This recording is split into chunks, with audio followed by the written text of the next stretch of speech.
So, Steve, that's impressive. So, I know you're a good mechanic. Now I'm realizing you're a pretty good driver also. Have you ever crashed in a No, you race? can't anyway. You just spin around all you do. Don't really crash. I suppose you could flip one over, No, but these, the steering. right now I took it out of storage and the tires are all soft, so it drives a little funky. Okay. No, usually it's you can run one of these right around sideways if you'd like. I mean, it doesn't. So please tell me, when did you build this? Why did you build it? And how did you build it? So in 19, it wasn't 19. It was 2015. I decided I wanted to do the Race of Gentlemen.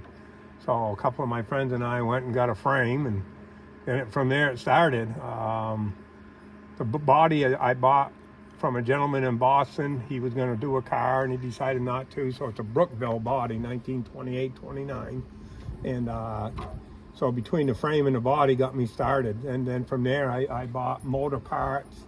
I actually built a really good motor. This has got balanced crank, aluminum connecting rods. I can't forget the brand pistons in it, but it's got early Edmund heads on it, Edmund intake, the 97s, the bigger clutch. It's got a 35 rear end in it, 36 rear end in it, 39 transmission synchro. The front end I had sent out, it's a 32 heavy axle. I sent it to Okie Joe in Oklahoma. He did a 4-inch drop along with the spindles as well. It's got juice brakes on it, somewhere in that 39, 40 area, 40 brake, I believe. It's got a lot of good stuff in it. So then, it was like a pretty frantic build to get it invited to go down to Jersey, because you can't just show up down there.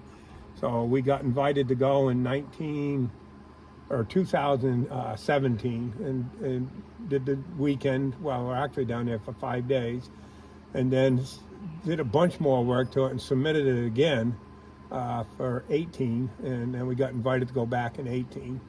And then I've run the car on the road a little bit, not too much. And then up in Maine, they had Pine Tree Jamboree, so I've spent several races up there. Since then, I've built another roadster that I take around and race.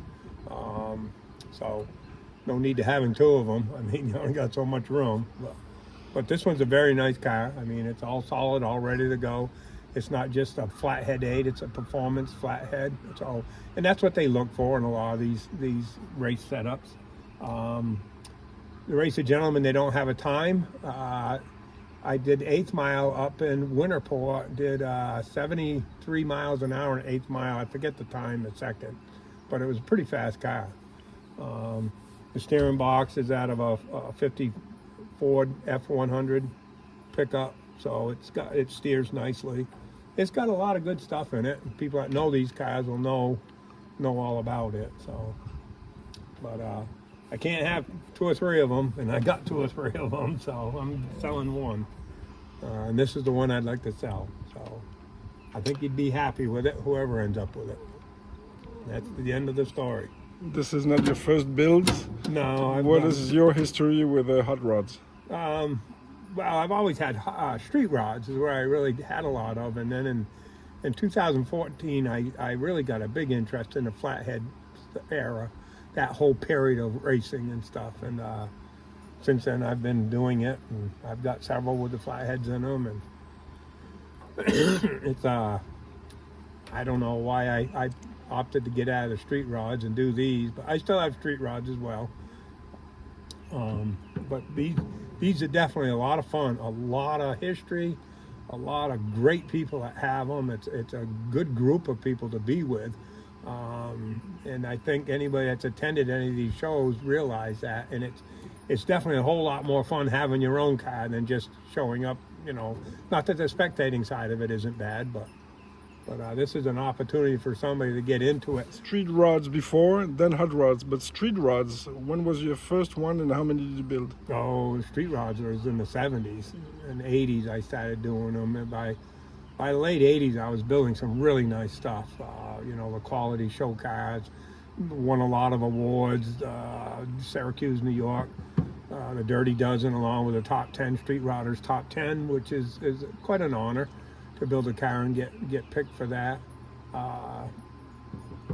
It's become, and I don't need to tell people this, and I'm preaching to the choir when I start telling that it's so expensive to do this stuff right now that you're better to go off and buy stuff that's completed. It's trying to buy from somebody reputable becomes the trick of all of it. So there's probably these things out there for a lot less money, but it's what you got when you're done buying it, and it's worth spending that little extra.